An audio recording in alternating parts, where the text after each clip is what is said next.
على أشرف الأنبياء وسيد المرسلين وحبيب إله العالمين أبي القاسم محمد اللهم صل عليه وعلى أهل بيته الطيبين الطاهرين المعصومين المكرمين الغرر الميامين سيما بقية الله في الأراضين وحجته على الخلائق أجمعين سيدنا وإمام زماننا وصاحب نعمتنا وولي أمرنا مهدي هذه الأمة وطاووس أهل الجنة الحجة بن الحسن العسكري فداه أرواح العالمين اللهم صل على محمد. قال الله العظيم في محكم كتابه الكريم: بسم الله الرحمن الرحيم: والعصر إن الإنسان لفي خسر إلا الذين آمنوا وعملوا الصالحات وتواصوا بالحق وتواصوا بالصبر. آمنا بالله. صدق الله العلي العظيم. اللهم صل على محمد.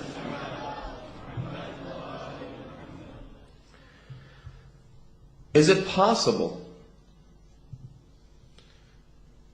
Is it conceivably possible for us to reach perfection? We've been talking about the nature of perfection, what we mean by perfection, the defining characteristics of perfection. And we've explained how perfection is a relative concept. It's not absolute. The perfection of anything or anyone depends on the purpose for which that thing or that person was created for. Having known this, and having also known that to reach absolute perfection, we need to follow the path of the absolute. We need to follow the role of Allah subhanahu wa ta'ala, who is the absolute perfect creator of all there is. We need to follow the path of the people assigned by the Almighty Allah subhanahu wa ta'ala as our guides and as the signs that lead to the way of Allah subhanahu wa ta'ala, as we've explained. Now, knowing both of these things, first, that we need to realize that perfection is relative and not absolute, and two, that for us to reach perfection we need to follow the path of the men and women of God, the answer to the question of whether or not perfection is a concept that we can or cannot reach is in the affirmative. We can reach perfection. But it also means something else. Having established those two premises, it also means that perfection isn't a single state of being. Remember, it's relative, it's not absolute. Therefore, no one can ever claim to have reached absolute perfection. Therefore, perfection is something that has many levels in it. When we talk about the Prophet of Islam, when we talk about the immaculate household and the members of the household of purity and infallibility, the Ahlol Beyt, even they have not reached the ultimate state of perfection. We have explicit traditions telling us that every Thursday night Allah subhanahu wa ta'ala increases the knowledge of the Prophet. He increases the wisdom of the Imams. That's why we recite our praises upon them. Allah subhanahu wa ta'ala says in the Quran, إن الله وملائكته يصلون على النبي يا أيها الذين آمنوا صلوا عليه وسلموا تسليما اللهم صل على محمد وعلى محمد وعجل فرجه. يصلون is a word that is derived from the root term يصل. يصل is to reach out. Allah subhanahu wa ta'ala, in other words, continually sustains the Prophet.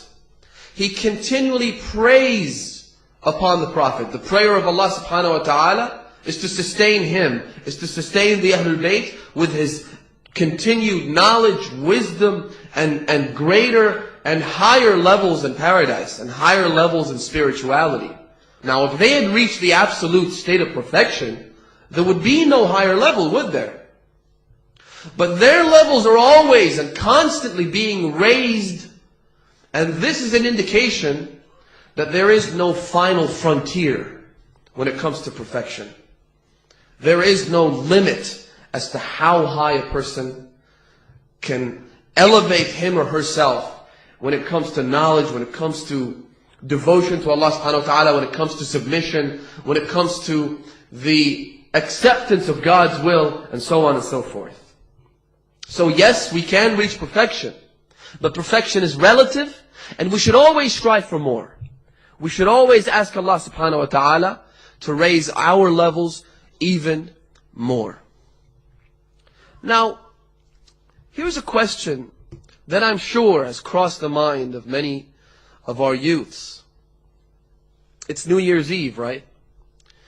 And some people might be wondering, why is it that while everybody else around the world, whether Christian or Buddhist or Jewish, are celebrating New Year's Eve? Yes, Christmas isn't celebrated by Jews, but New Year's Eve is. So while everyone is celebrating New Year's Eve and the beginning of a new Gregorian year, why is it that we sit here and mourn? We sit here to listen to things that inevitably make us depressed. We sit here and cry. We sit here and sob and lament and beat our chests and beat our heads. And all these things are elements that do nothing but depress you, right? So why? Why are we so different? I've actually written a book with this title. Why are we different? Because the fact of the matter is, you look at Muslims, and you've got the absolutely weird Muslims. You've got those hardcore, crazy people who use the name of this religion in order to insult the very core of this faith. They use the name of this religion as a vehicle in order to reach their political ambitions. They use the symbols of this great faith in order to gain acceptance in society. And this is nothing new. I mean, religion has always been abused. That doesn't mean that there is an inherent deficiency in religion per se, which is what Richard Dawkins and the other atheists try to tell you. They tell you that religion is inherently evil because people have constantly used religion to commit evil acts. Well, this doesn't mean that religion is evil. It means that, yes, religion is very easy to abuse. Why? Because it has to do with people's emotions. Because religion is about a very deep connection between the devout follower of that religion and the ecclesiastic leadership, the people who sit at the top of the pyramid of the religious establishment. Therefore, it's easy for those people who sit at the top of the pyramid of the religious establishment to abuse the religion. It doesn't mean religion is evil. It's just like saying power is evil or authority is evil, because authority has always been used to commit evil acts. Well, that's not true, is it? Once again, back to the main question, why? Everybody's being jubilant, everybody's happy, everybody's celebrating. And you know what? As believers in Allah subhanahu wa ta'ala, we have nothing against being happy and jubilant in principle.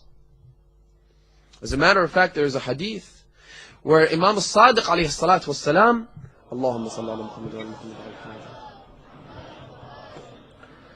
The Imam says, Laysa minna, he is not from us, he's not among us. Man taraka dunyah, man taraka akhiratahu li dunyah. He's not one of us who abandons the hereafter for the sake of this transient world. If you turn your back on the teachings of Allah subhanahu wa ta'ala, if I were to abandon the great pleasures reserved by the Almighty Lord in paradise for these petty self-indulgent impulses in this world, I obviously would not be among the ranks of the Imam. But then the Imam adds another portion to the hadith, which is absolutely amazing. The Imam says, وَلَيْسَ مِنَّا, and he is not one of us, مَنْ تَرَكَ دُنْيَاهُ لِآخِرَتِهِ, he who abandons this transient world for the sake of the hereafter. In other words, nobody's telling you to be a goth, to wear black lipstick and live in a cave. Nobody's asking you to inflict constant pain and misery on yourself. Nobody's telling you not to indulge in the legitimate pleasures of this world. Nobody's telling you not to eat, not to drink, not to get married, not to have fun. Nobody's saying that. But what Allah subhanahu wa ta'ala wants is for all these desires and temptations to be channeled into the right direction. And so that we don't lose sight of the fact that we have a bigger purpose for which we were created. A very basic example is for a group of guys who want to sit in the car and drive around. Now, if they had no purpose in their little drive around the block, what would happen is that they would simply drive around the block, right? Is it possible?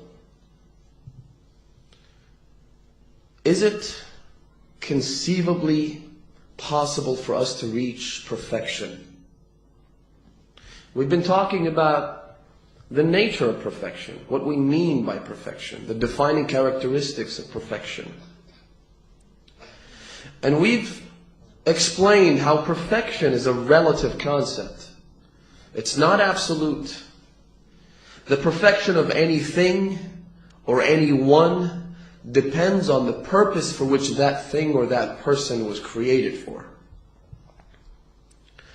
Having known this, and having also known في الأراضين وحجته على الخلائق أجمعين سيدنا وإمام زماننا وصاحب نعمتنا وولي أمرنا مهدي هذه الأمة وطاووس أهل الجنة الحجة بن الحسن العسكري فداه أرواح العالمين اللهم صل على محمد.